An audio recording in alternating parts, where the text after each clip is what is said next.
Assalamualaikum warahmatullahi wabarakatuh. Waalaikumsalam warahmatullahi wabarakatuh. Semoga Tuan Guru, Mursyid Ustadz Iswardi, beserta tim selalu sehat dan bahagia. Dan ingin saya tanyakan, bagi orang yang sudah mengenal siapa jati dirinya dan sudah terbuka penglihatan kolbunya, dalam kajian di YouTube Tuan Guru menjelaskan cara mengingat Allah yaitu dengan melihat diri atau KH. Di dalam Quran surat Al-Baqarah ayat 200, penggalan ayatnya yaitu Fadkurullah kadikrikum aba'akum au asyadda dzikron. Maka berzikirlah kepada Allah sebagaimana kamu mengingat ayahmu atau bapakmu, berzikirlah sebanyak-banyaknya. Yang ingin saya tanyakan, apakah yang diingat itu dari ujung rambut sampai ujung kaki, ataukah cukup dari leher ke atas, atau sering disebut atau ars, atau wajah? Ini karena manusia mudah dikenali atau diingat berdasarkan rupa wajahnya yang berbeda-beda bentuknya, atau laisa kamitslihi syai'un. Pertanyaan yang kedua, di dalam surat Hud ayat 106 sampai 108, adapun orang yang sengsara tempatnya di neraka, di sana mereka mengeluarkan dan menarik nafas dengan merintih, mereka kekal di dalamnya selama ada langit dan bumi. Sedangkan orang yang berbahagia, maka tempatnya di dalam surga, mereka kekal di dalamnya selama ada langit dan bumi. Yang menjadikan saya bertanya-tanya di dalam hati yaitu, surga dan neraka itu sebuah psikologis, dalam arti ketika hati kita sedang tenang, jiwanya sudah mutmainah, tidak ada rasa takut dan bersedih hati lagi. Dan neraka itu ketika masih menahan amarah, iri, dengki, atau dendam dan penyakit hati lainnya, pada hakikatnya dia sedang dibakar oleh api neraka. Pertanyaannya, ataukah surga dan neraka itu suatu tempat di sana setelah kita menghembuskan nafas terakhir atau meninggal dunia? Itu saja Ustadz Iswardi, mohon pencerahannya. Terima kasih. Wassalamualaikum warahmatullahi wabarakatuh. Assalamualaikum warahmatullahi wabarakatuh. Ustaz, silakan. Baik Bapak Ibu yang dirahmati Allah, di awal mukadimah tadi Ustadz menjelaskan terhadap pertanyaan ibu kita tadi. Karena Allah cuma yang wujud, Allah cuma yang ada, maka kewujudan Allah itu bikuli syai'in muhit. Allah itu wujud, wujudnya itu meliputi akan segala sesuatu. Jadi makna sesuatu itu hanya memberikan suatu pemahaman dan penjelasan bahwa dialah yang wujud pada sekalian alam ini, tidak ada wujud yang lain selain daripada dirinya. Itu yang pertama pemahamannya. Akan tetapi Allah memperdalam dan mempertegas makna akan rahasia dirinya.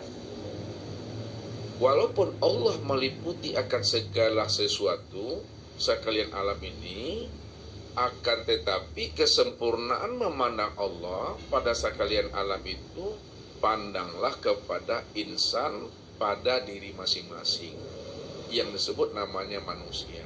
Apa kata Allah? Inna rabbaka akhatta binnas.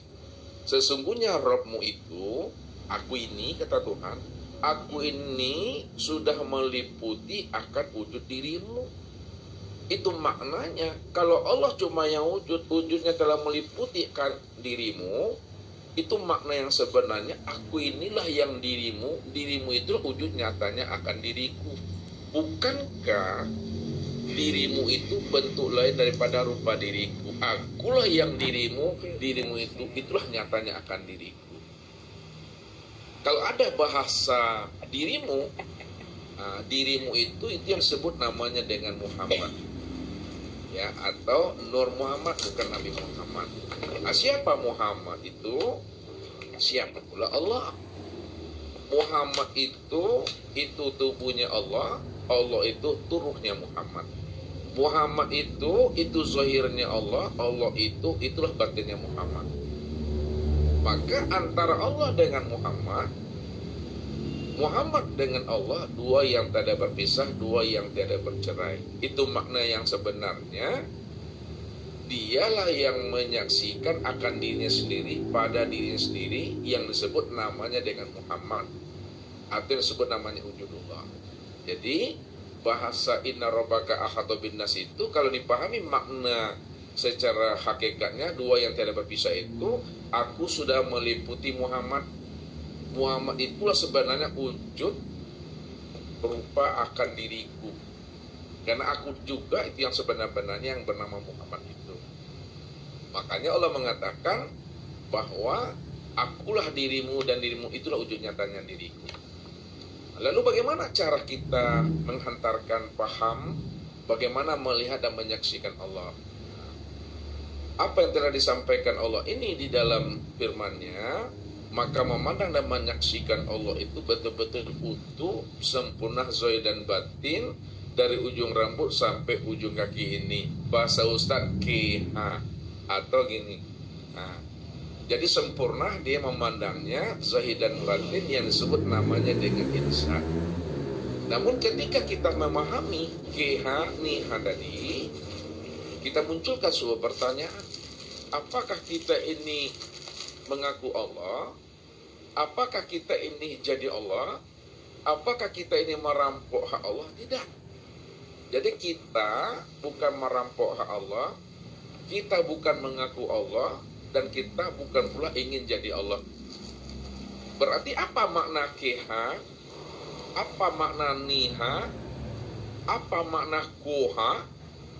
Kalau kata-kata itu sebenarnya mesti Bapak Ibu pahami bahwa kalimat itu hanya memberikan pemahaman dan penjelasan kepada umat, kepada jemaah, bahwa sesungguhnya Allah lah yang wujud dan yang nyata sejak dahulu, sekarang, dan yang akan datang.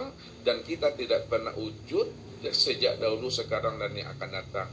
Itu artinya kalimat itu hanya memberikan pemahaman dan penjelasan saja. Allah sajalah yang wujud dan yang bersifat, dan kita tidak pernah wujud dan kita tidak pernah bersifat.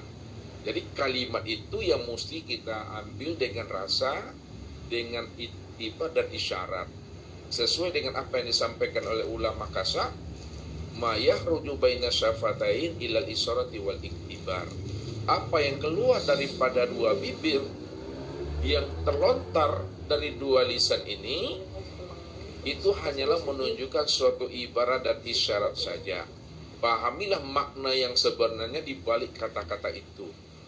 Contoh, ini Ustadz ngajak Bapak Ibu lagi berpikir nih dengan Bapak kita ini. Ketika Ustadz menulis di papan tulis ini kalimat Allah, ya, kalimat Allah atau lafaz Allah atau lafzul jalalah, apakah tulisan Allah yang Ustadz tulis itu adalah Allah? Halo Pak? Apakah kalimat Allah yang Ustadz tulis di papan tulis itu yang Allah? Tidak. Kalau itu bukan Allah, lalu yang Allahnya yang mana? Halo? Langsung jalan itu Pak. Ini cara jawabnya. Kalau Ustadz tulis tulisan Allah, kalimat Allah di papan tulis, apakah itu yang Allah? Tidak.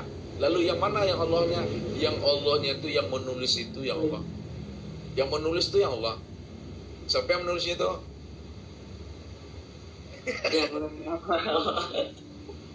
Jadi kalau ditunjukkan ini, kalau Ustadz sedang menulis, yang menulis itu yang Allah.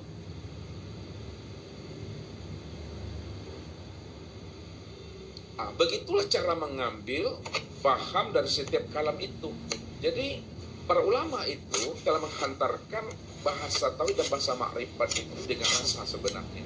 Jadi pandangan zahir nampak sesuatunya, pandangan batin tampak Allahnya.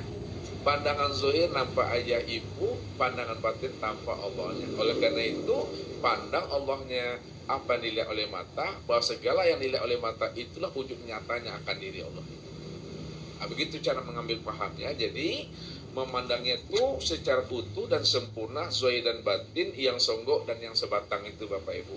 Dari ujung rambut sampai ujung kaki itu dia. Tapi tidak boleh lagi disebut-sebut, tidak boleh lagi ditunjuk-tunjuk. Cukup diam, paham, disadari, dan diimani. Nah, begitulah pemahamannya untuk memandang wajah akan rupa diri Allah itu. Sekarang kalau Ustaz tanya lagi kepada Bapak, manakah rupa dan wajah Allah itu Bapak Ibu? Mana? Jadi sempurnanya pada diri masing-masing. Kita bawa ke dalam sholat. Nah, ini contohkan dalam sholat. Ketika Ustaz sholat, ya kan, Ustaz ini wujud nyatanya rupa wajah Allah. Bapak juga wujud nyatanya rupa wajah Allah. Semua kita ini adalah wujud nyata rupa wajah Allah. Namun ketika Ustaz sholat, tentu Ustaz memandang kepada wajah rupa diri sendiri, tidak memandang kepada wajah rupa diri Bapak Ibu. Walaupun wajah rupa diri Bapak Ibu itu juga adalah nyatanya, wujud nyatanya rupa diri Allah, akan tetapi kesempurnaan memandang nyatanya wujud rupa wajah Allah itu pada diri sendiri, jangan kepada yang lain.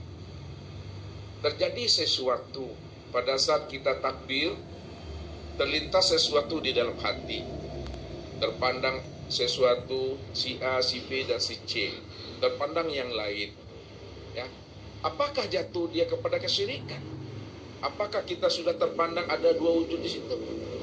Nah, bagi orang yang telah kasar, orang yang telah mampu memandang dengan pandangan yang musyahadah, yang suhud memandang kepada wujud yang satu, bahwa segala yang terpandang, segala yang terpikir, segala yang terlintas, segala yang terimajinasi di dalam akal pikir kita tadi, pandanglah itu adalah wujud nyatanya akan kezahiran diri Allah.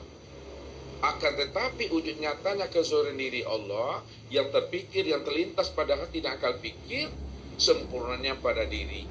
Jadi pada saat itu kita tidak jatuh kepada kesyirikan, asal kita mampu memandang yang terlintas dan terpandang itu wujud nyatanya akan kezahiran diri Allah.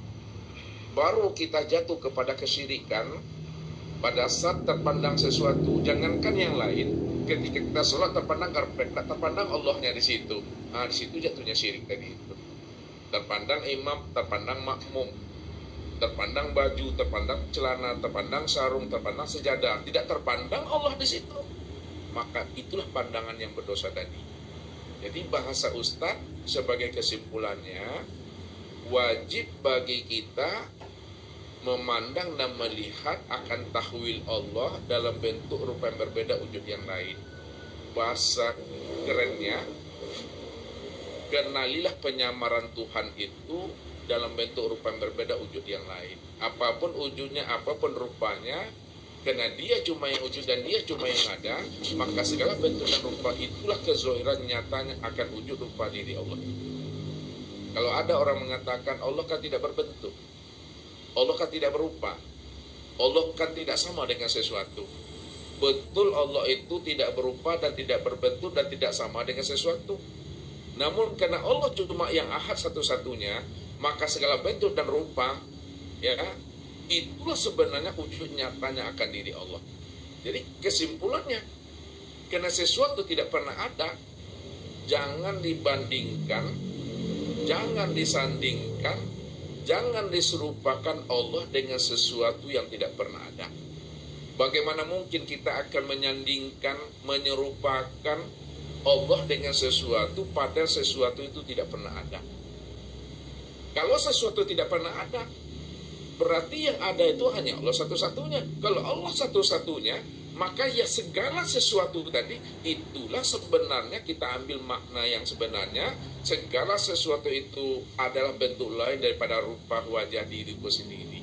Ini yang Ustaz katakan di awal tadi, bahwa kata Allah, dirimu bukanlah dirimu, akan tetapi dirimu bentuk lain daripada rupa diriku. Segala sesuatu ini adalah bentuk lain daripada rupa diriku. Sekalian alam ini adalah bentuk lain daripada rupa diriku. Dalam penyampaian ilmunya, lihat zat dengan sifat. Untuk melihat zat, lihatnya kepada sifat. Karena sifat inilah yang disebut namanya kenyataan zat. Kalaulah sifat itu kenyataan zat, maka itikadkan ke dalam hati, sifat itulah sebenar-benarnya bentuk dan rupa nyatanya diri zat yang sesungguhnya. Ini pemahamannya. Zat itu hanya satu. Dirinya cuma hanya satu. Yang banyak itu adalah sifatnya. Sifatnya boleh banyak, boleh berubah-ubah, akan tetapi orangnya satu jua itu. Contoh, sifatnya boleh banyak tapi orangnya satu juga. Beras. Nah, beras ini adalah wujud yang ahad, wujud yang tunggal, wujud yang satu-satu. Lalu beras ditanam menjadi nasi. Nah, tahu Bapak ditanam bahasanya, bahasa Ustaz? Maka Lalu beras ini ditanam lalu jadi nasi. Nasi ya diolah lagi, tambah air menjadi bubur. Bubur ditambah kerupuk, tambah namanya kecap, kasih ayam namanya bubur ayam. Ketika Bapak memandang bubur ayam dan memandang bubur serta memandang nasi, maka yang terpandang apa pada nasi, pada bubur dan bubur ayam itu? berasnya. Beras. Berarti nasi, bubur dan bubur ayam itu apa bagi beras? Tajalinya Allah, tajalinya beras. Kenyataannya Kenyataan bentuk rupa daripada beras. Pandangan zohir nampak nasinya, pandangan zohir nampak buburnya, pandangan zohir nampak bubur ayamnya, pandangan batin tampak berasnya. Itu maknanya. Ketika kita memandang nasi, maka yang terpandang itu adalah beras. Oleh karena itu, rahasiakanlah wujud beras itu pada nasi. Jangan katakan beras itu nasi, jangan disebut nasi itu adalah beras. Bilang, katakan nasi adalah nasi, beras adalah beras. Disitulah cara arifnya kita dalam menyampaikan. Tidak mungkin Bapak pingin makan nasi lalu beras piring. Nggak mungkin. Jadi di samping orang awak sewa ya mereka. Jadi kalau nasi bilang nasi, makan nasi, jangan makan beras. Walaupun nasi yang kita makan, hakikat yang sebenarnya itulah wujud nyatanya rupa beras tadi itu sebenarnya. Begitu kita memahaminya tadi. Apapun yang kita pandang, apapun yang kita lihat, itu kenyataan nyatanya akan wujud rupa diri Allah itu yang sebenar-benarnya. Makanya zat dengan sifat, sifat dengan zat tidak pernah berpisah cerai dia. Dia adalah Esa. Karena dia Esa, sifat itulah yang disebut zohirnya yang batin, dan yang batin itulah yang disebut nyatanya yang zohir tadi itu yang sebenarnya. Jadi batin itu di dalam yang zohir, zohir itu di luar yang batin. Akan tetapi tidaklah semua yang batin itu berada di dalam dan yang zohir itu adalah di luar. Akan tetapi yang zohir meliputi yang batin meliputi yang zahir. Pandang satu wujudnya, zahir dan batin itulah wujud nyatanya akan diri yang sebenar-benarnya. Disitulah Allah menegaskan wal awalu wal akhiru wal zohir wal batin. Dialah Allah awal akhir zohir dan batin tadi. Tidak ada yang awal yang bukan dia, tidak ada yang akhir yang bukan dia, tidak ada yang zohir dan yang batin bukan dia, hanya dialah segala-galanya tadi itu. Maka pandangan kita itu telah bulat, memandang dirinya yang zohir dan yang batin itulah dia. Sebagai penutup kaji, kalau kita sudah paham Allah itu zohir dan batin, yang zohir dia, yang batin dia, pandang satu wujudnya hanya dia semata-mata, maka jangan disebut Allah itu zohir dan jangan pula disebut Allah itu batin lagi. Cukup kita mengatakan Allah saja. Kalau udah Allah, udah zahir dan dapat itu. Begitu keputusan kaji. Kalau kita dah paham Allah itu zahir dan batin, jangan disebut Allah itu zahir, jangan disebut Allah itu batin. Cukup Allah saja. Bahkan kata-kata Allah itu tidak boleh lagi diucapkan. Cukup dipahami, dirasakan, dan disadari saja. Kalaupun kita sampaikan kata Allah, itu memberikan pemahaman dan penjelasan. Ketika kita memberikan pemahaman dan penjelasan, Allah itu telah bersifat. Maka dalam menghantarkan kaji, Allah itu sifat namun tiada bersifat. Walaupun dia tiada bersifat, hakikatnya dia memang betul-betul tiada bersifat. Kapan dia tidak bersifat? Ketika kita diam. Jangan menjelaskan, jangan diterangkan, jangan ditunjuk-tunjuk. Lihat saja, tapi jangan dijelaskan. Lihat saja, jangan diceritakan, apalagi ditunjuk. Itu nggak bersifat dia. Bertanya Ustaz, kalau Allah tidak kita terangkan melalui kata-kata, Allah tidak kita jelaskan melalui ucapan, suara, dan lafaz, ketika kita akan menghantarkan kaji kepada jamaah, menghantarkan kaji ini kepada keluarga, bisakah mereka itu paham tentang Allah pada saat kita tidak menyebutkan melalui kata-kata dan suara? Paham nggak dia, Pak? Pahamkah jamaah keluarga kita tentang Allah kalau kita diam saja tanpa melalui dengan kata-kata dan suara? Nah, nggak akan pernah paham. Berarti bagaimana supaya mengantarkan paham kepada mereka?